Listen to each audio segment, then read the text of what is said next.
Buenos días, ¿se oye bien? Vale. Empecé a interesarme con el tema de las emociones hace 37 años, porque cayó en mis manos un libro, bueno, de hecho lo compré, un libro del profesor Pedro Laín Entralgo, que hablaba de que médicos en el siglo VI a.C., hablamos de la época presocrática, habían descubierto el increíble poder del encuentro. Que algo pasaba cuando estos médicos se encontraban con sus enfermos, algo que ellos no podían definir bien, no podían matizar, solo veían que sucedía y que llevaba a la curación de muchos de estos enfermos. Curación incluso de trastornos muy graves. Por las descripciones de la época, podían ser procesos tumorales, infecciones severas después de heridas de guerra, lo que fuera.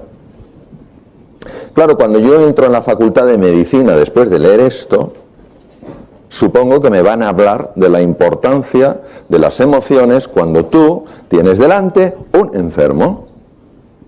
¿Y pensáis que me hablaron de eso? Me hablaron de todo menos de eso. Y uno se pregunta, ¿cómo queremos tener una sociedad sana si dejamos de lado cosas tan absolutamente vitales para el bienestar humano? En el siglo XVII, René Descartes, en sus meditaciones metafísicas, escribió el famoso cogito ergo sum, pienso luego existo. Es decir, como que el pensamiento fuera lo único que en nuestra vida pesaba o tenía importancia.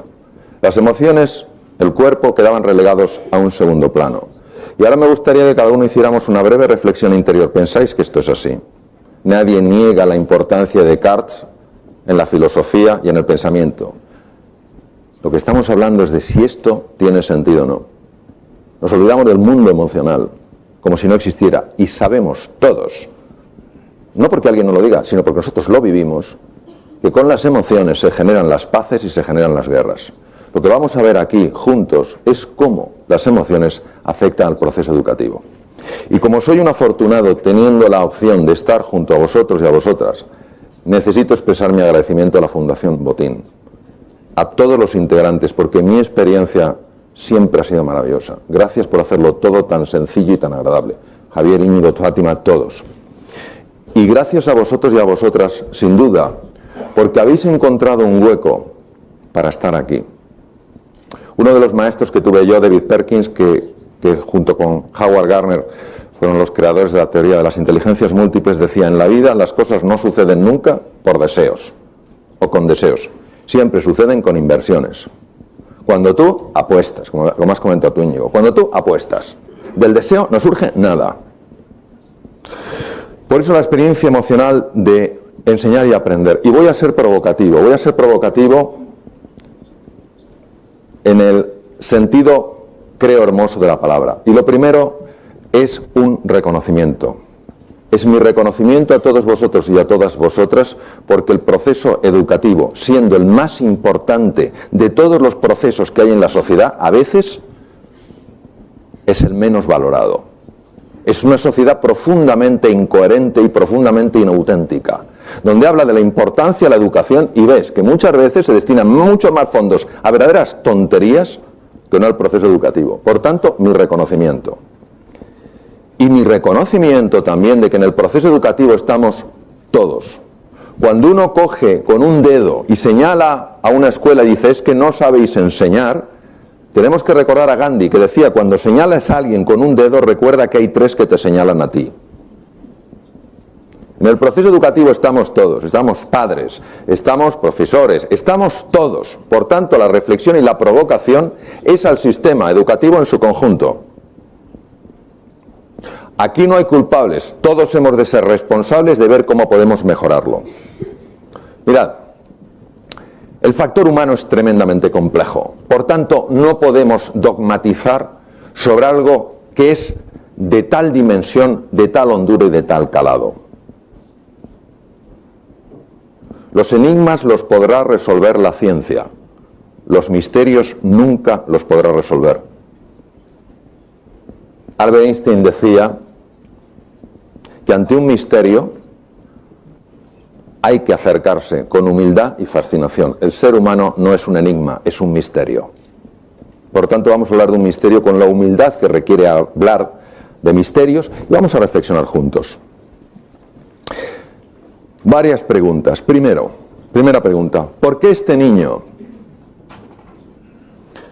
que cuando nació, el segundo en una familia, el padre les abandonó, un niño con mínimos recursos económicos, una madre que no tenía ninguna formación, no había ido al colegio,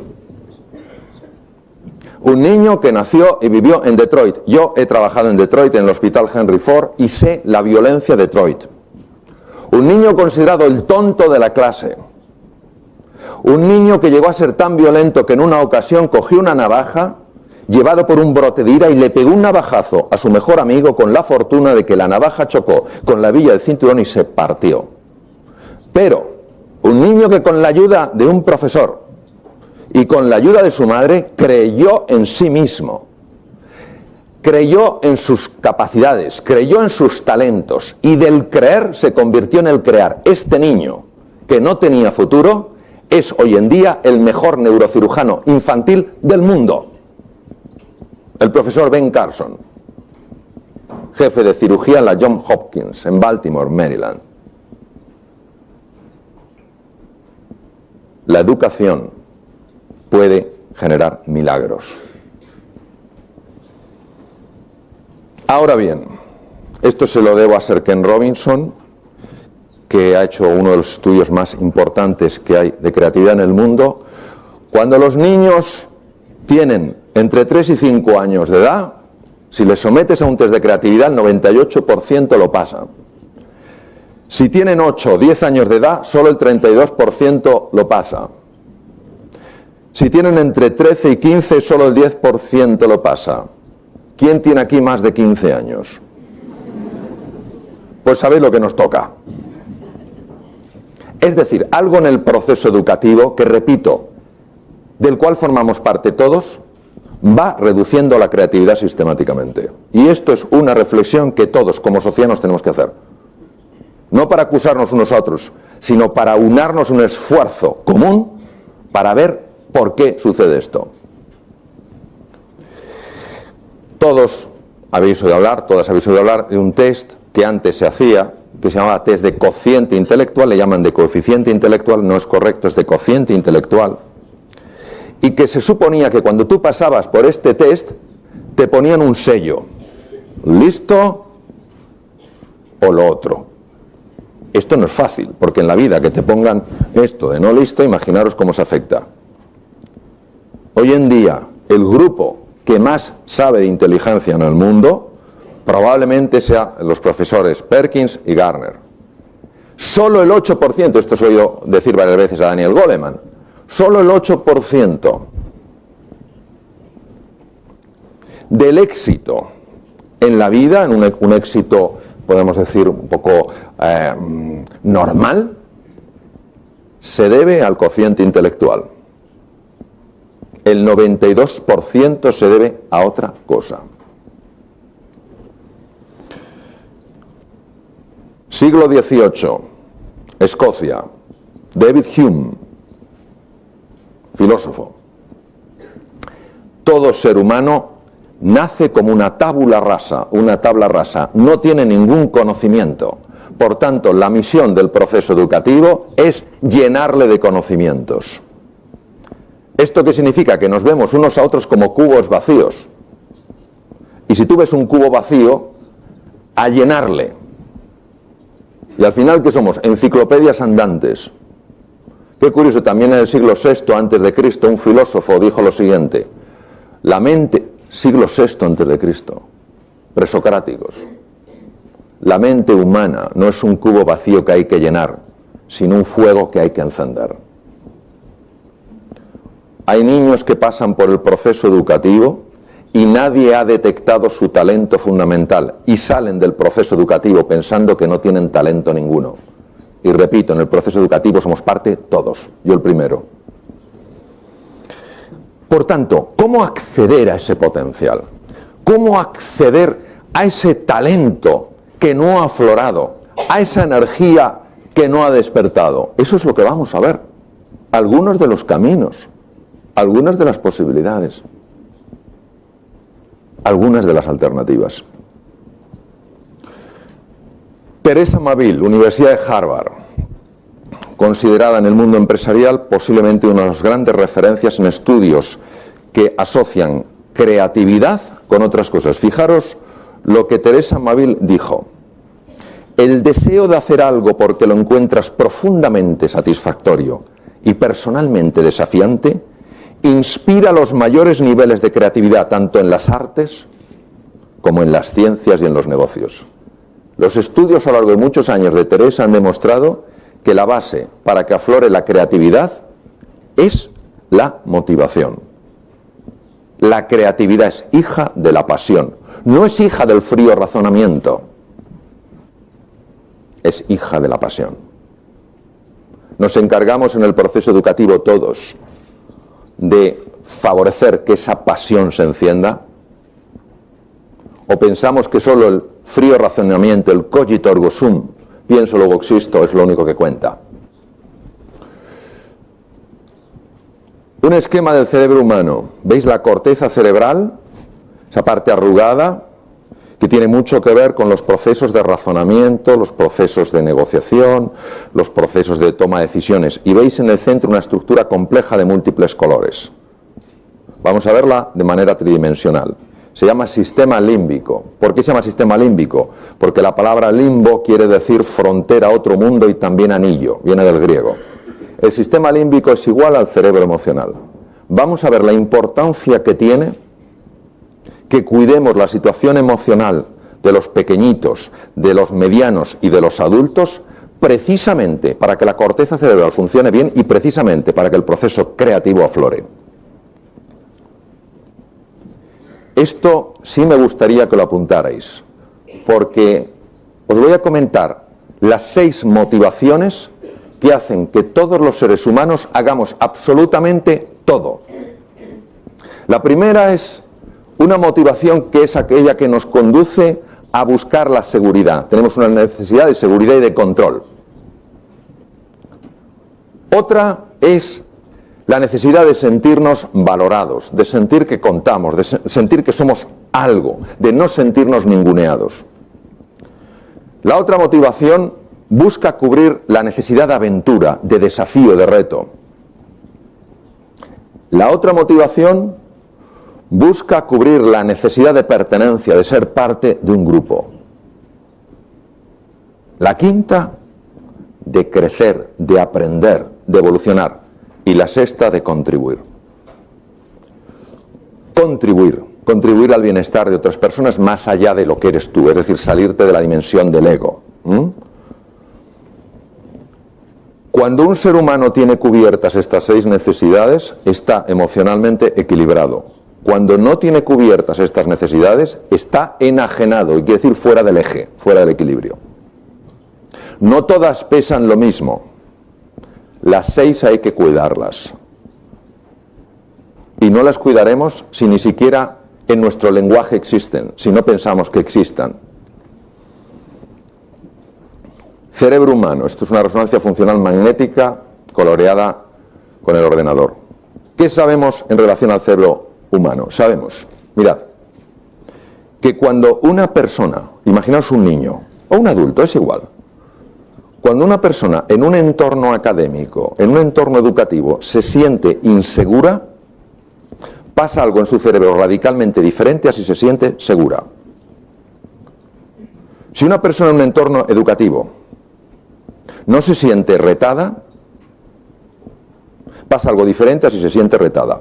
Si no siente que contribuye, pasa algo diferente a si siente que contribuye. Si no se siente valorado o valorada, pasa algo radicalmente diferente si se siente valorado. ¿Qué es lo que pasa? Veréis. Cuando sí se siente valorado, cuando sí se siente seguro, segura, cuando sí siente que puede contribuir, cuando sí se siente retado, retada, hay un aumento en el riego de la parte anterior del cerebro humano, área prefrontal, detrás de la frente y encima de las órbitas. ¿Qué hace esta área prefrontal? Esta área prefrontal es la base de la inteligencia. Cuando tú tienes sangre en la zona prefrontal de verdad, es ese momento donde el día transcurre, que todo fluye. Los problemas los resuelves con una facilidad y dices, pero ¿cómo lo resuelto tan fácilmente? Tu manera de darte cuenta de lo que es importante es espectacular. Aprendes con rapidez. Pero cuando estás en el otro lado, cuando no te sientes seguro, cuando no te sientes valorado, cuando no sientes que puedes contribuir, etcétera, etcétera, hay una pérdida del riego prefrontal. Y esto se ha visto en resonancia funcional magnética. 2.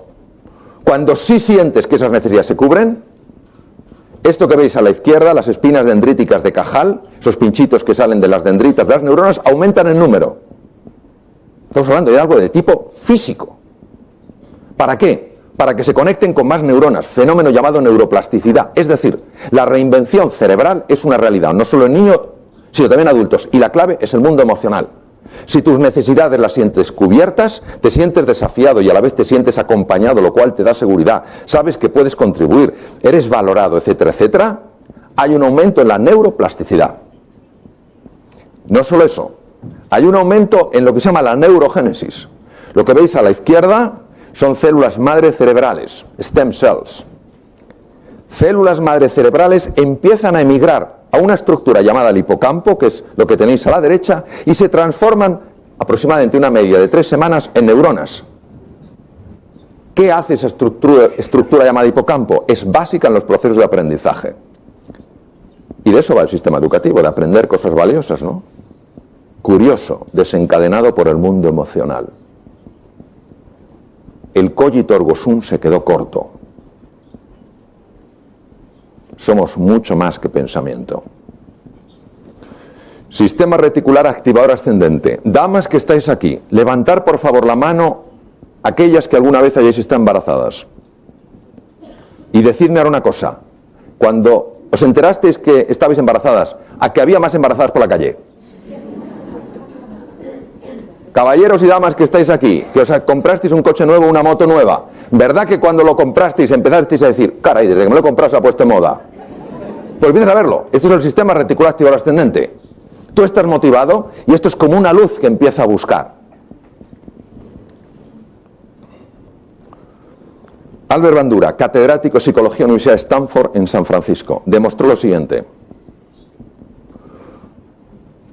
Cuando una serie de jóvenes estaban atascados en un problema de matemáticas, si el profesor se acercaba y les decía, ánimo, tú puedes, seguro que encuentras un camino. Reflexiona, ¿cuántas veces en tu vida has resuelto retos? Se liberaba una hormona en la sangre llamada beta-endorfina.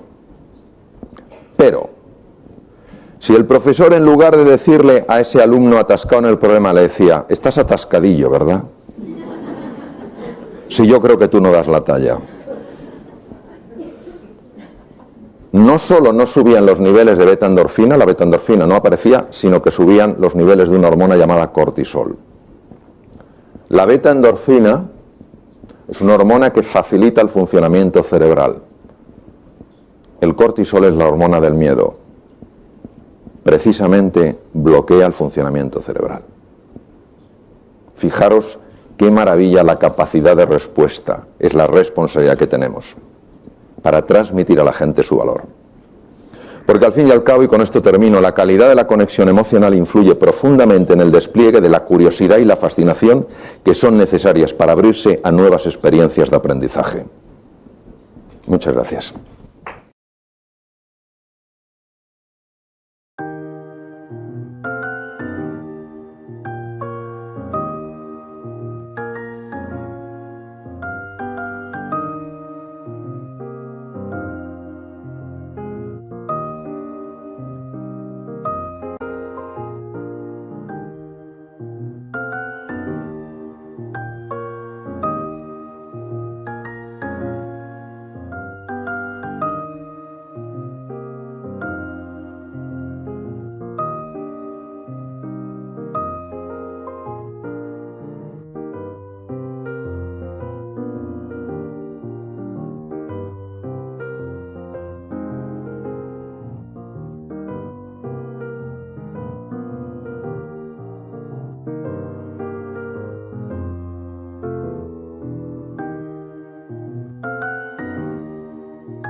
Bên kia lại khiến đôi mắt của em thêm sầu.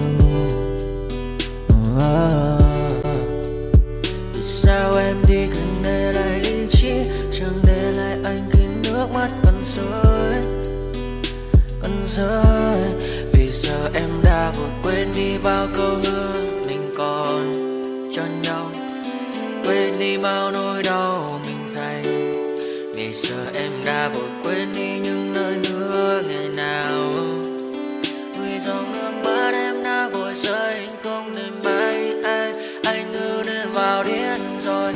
Anh như say đôi mắt môi, anh như chỉ còn muốn em bên cạnh như gần phố xa rồi. Anh chỉ muốn em cạnh đấy thôi, không muốn em ở bên đời, chỉ muốn em anh bên người. Người đã gỡ bước đi xa trong cơn mưa chiều vội vã, người đã bước quên anh khi cơn mưa qua gần vội vã. Em đã quên rồi mai sau đây yêu mất về, chẳng còn lại gì những người em bao nước mắt rơi.